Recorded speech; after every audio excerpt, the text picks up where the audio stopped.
Mintegi, hortxe da, Euskaltel Euskadi taldea, gaurkoan ere, aurrean Bueno, batez ere itzulian lan gainezka daukagu, baina orokorrean nire lankide Alexekin antolatzen dugu dena, astelehenero antolatzen dugu aste osoa, batez ere erabiltzen dugu dokumentuak Google Driven, eta nik uste dut oso garrantzitsua dela planifikatzea. Ondo planifikatzen baduzu, gero lana errezago ateratzen da. Orduan, hemen itzulian, noski, prentsabarrak idatzi behar ditugu edo idatzi behar ditut etapen ostean, noski euskaraz eta erderaz, gero Alex arduratzen da sare sozialetaz. Hori da, ni sare sozialen atzean dagoena ni naiz. Bai Euskaltelekin, bai Laboral Kutxa hori neska eta Sub-23ekin. Bueno, hori, azkenean hemen Euskaltelekin gauz, baina esan beharra dago Euskalteleko komunikazioa eta Laboral Kutxa nesken komunikazioa eta amaterren komunikazioa bai eroaten dugula, eta bi pertsona artean egiten dugu.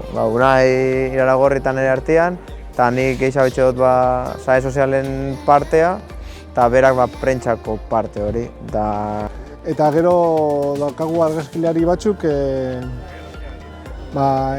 gizonentzat, emakumeentzat eta amaterrentzat. Profesional oso onak, nik uste dute talde polita daukagula, oso gustura egiten dugula lan, eta batez ere, zer esango dizut zuri, Jorge, pasioa daukagula egiten dugunarekin, orduan dena errezagoa ateratzen da. Bueno, Euskadi Fundazio barruen bai Euskaltel taldeakin, bai Laboral Kutxa taldeakin, eduki sortzaileen moduan aritzen naz, bai argazki, bai bideoak sortzen, eta holan taldiak eta txirrindulariak euren edukiak eduki ahal izeteko, eta bai beste patrozinatzaileekin edo sare sozialetan partekatzeko, danetik aukera aukitzeko. Gero oso garrantzitsua da, babesle guztiekin komunikazioan egotia, taldien komunikazioa euren komunikazioakin alineatuta egoteko. Txirrindulariak bai dira protagonistak, baina babesle barik taldeak ezin da aurrera egin, orduan babeslei bere garrantzia eman behar da, eta horien dako bai garrantzitsua da argazkin bitartez presente egotia itzuli honetan. Gonbidatuak oso garrantzitsuak dira guretzat itzulian, noski, gure babesleak, instituzioak, eta orduan gauza horietaz ni arduratzen naiz, akreditazioak hartzen, den antolatzen, ordutegiak, ere hasi gara eta oso garrantzitsua da guretzat eta bazkideekin ekintzak egiten, eta aldatzen da, eta azten zara oso goizetik, nire kasuan beti goizeko 7etan, den antolatzen, eguna oso ondo antolatzen, emailak erantzuten, beti aurrera begira ere, naiz eta itzulian egon, eta gero irteerara etorri, irteeran lan asko ere daukagu, gonbidatuekin, eta gero ni normalean helmugara noa. Bueno, taldeak biltzen naz lehenengo orduan, eta gero nire autoakin ibiltzen nazela alderik alde, pegatin jaukot orduen errestasunak daukote kontrolak saldatzeko pixkat, eta normalien puntu bat baino gehiago lortzen saiatzen gare, batzutan ez da erresa, depende eta zelako etapa dan, baina puntu baten baino gehiagoetan ateratzen ditugu argazkiak eta gero metan geratzen gara berriz. Egun hauetan gehien argazkietan zentratu naz, taldeakin bai hotelan daudenien edo bai etapa aurretik beste patrozinatzaile batzuen argazki mota argazkiak ateratzen, beraiekin partekatu ahal izeteko, eta gero lasterketa bitartean akzio argazkiak, txirrindulariak protagonista dian, baina baita kasu honetan Marea Laranjau erakustea da helburua, eta jendearen partakidetza erakustea da nire lanetako bat. Hasieran izaten da, hoteletik urteteko momentu hori zoze grabatzea, edo gero sinadura grabatzea, da gero, depende, kotxean baldin bagoiaz, kotxeko lana zein dan grabatzea, edo inkluso staffeko jendean lana zein dana saltzia, azkenean pixkat jendea ikerturatzia zelan lan itzen dugu.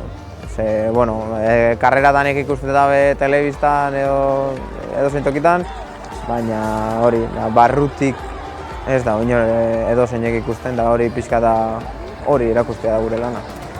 Bai, lan handia da, ze hori, afizio asko dago eta jende asko gerturatzen autobusera, kamiseta daude, babesle gehienak Euskal Herriko enpresa dira eta etortzen dira bizitan o kotxetan juten dira, orduan lana biderkatu itzen da. Etxean hori, goiz esnatu, hartu kafetxo bat, eta batez ere antolatzea eguna, aurreneko orduetan. Eta gero noski, zuk dakizun moduan, lasterketak emaitzen dira, lauetatik aurrera, 5etan, orduan adi hori egotea, batez ere alez, sare sozialetan askartasun gehiago behar duzu, eta nik batez ere nire lana emaitzei begira da. Zain nahi dute, podiuman lortzen badu edo garaipeneren bat, eta gauza bera, edakite, 10. Sailkatzen bazara orduan.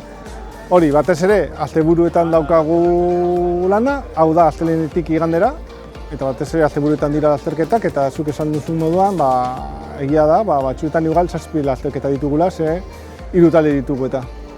Normalean astelehenetan etxe dugu bilera aste oso antolatzeko, unaitanik, da gero sareak izaten dira, Instagram eta Facebook holan argazkia eta jartzeko eta batzuetan lasterketako laburpenak itzeko, eta gero Twitter izaten da egunerokotasuneko albisteak kontatzeko, karrera kontatzeko, eta gero hori, galdetzezuna lasterketan egoten, hori, azkenean 3 taldekin egon da, ez da errexatanetan egotea, holako itzulitan, bueltan, eta fletxa olijan olakotan egoten garela, baina danetan ezin gara egon. Guretzat euskara oso garrantzitsua da, nire ikuspuntutik nik gehiago maite dut euskara, hemen Euskal Herrian egon da. Orduan asko zain dugu, dena komunikatzen dugu, bai euskaraz, bai gaztelaeraz. Eta berri garrantzitsuenak ingelesen ere. Ni hasieran kazetarian nintzen, gara egunkarian eta web batzuetan, ziklismo eta ziklolan. Eta asko aldatu da, zen lehen, orain dela 15 urte edo gehi, Twitter ez geneukan. Orduan orain sare sozialekin asko aldatu da, niri kostatu zait. Twitter ezagutu nuen, eta Twitter gustatzen zait. Facebook ezagutu nuen, ez? Baina orduan ja Instagram heldu zen. Eta moldatu naiz, baina orain heldu da TikTok, orduan hori ikuspuntutik askartasuna zabaldu da, askoz gehiago komunikatu behar duzu sare sozialetan eta minuturo, zu badakizu. Bai, hori azkenean nik uste dut pixkat aldatzen da biera, ez? Lehen zandana hori nota prensa bidali, da jazta, eta baina azkenean askotan baku publikatzen duzen tweetak o publikazioak direktamente prensara bidaltzen dira. Adibidez, azkena izan zen, Mikel Vizcarra jauzi zela Katalunian, directamente Twitteren jarri mediku parte hori eta prentsa bidali. Azkenean da mix bat edo balantze bat bilatu da bien artean. Egia da guk agintzen dugula, esan nahi dut. Guk bidaltzen ditugu nahi ditugun prentsa barrak. Gero, nik uste dut, kazetariak edo edabideek ardura daukatela hori filtratzeko. Orduan, eta gero batez ere nik lan egiten dut Davidekin noski eta Berlekin batez ere. Lehen bai telebistan ikusten zalia lasterketa eta hortan geratzen zala, baina sare sozialan indarrakin geroz eta importantiagoa da eduki hauek eukitzia eta presente egotia, ez? Azkenean momentuko gauza da baita, baina gero urte osorako bai balio duen edukiak sortzea garrantzitsua da. Eta horregaitik bertan egotea ideia edo beharrona da. Euskadi Fundazioa jende asko eta ni ere hasieran bakarrik pentsatzen nuen Euskaltel Euskadiren inguruan, ez? Baina ez, hau askoz handiagoa da, asko sakonagoa da, adibidez hori zuk esan duzun moduan, hiru talde ditugu, Euskaltel Euskadi, maila berean profesionala delako laboral kutxa uzi emakumeak, eta gero 23 urteko azpikoak, bai, hiru talde, eta guretzat ere arlo soziala oso importantea da.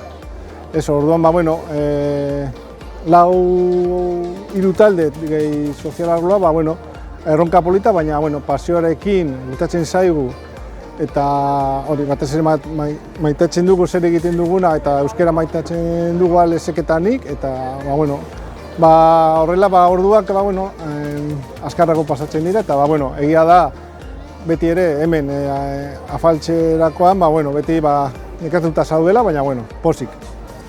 Egia esanen nahiko tono antzekoa daramagu, da ez dago diferentzia handirik. Azkenien gure ustez ez da diferentzia handirik inbiar komunikazio aldetik. Ez jako gustatzen hori nesken taldea, mutinen taldea esatia dela, azkenean taldea dira, da berdina, azkenean txerrendura hitza da, lehiaketa, goi mailako lehiaketa dira, da oso antzekoa. Ikain, Alex.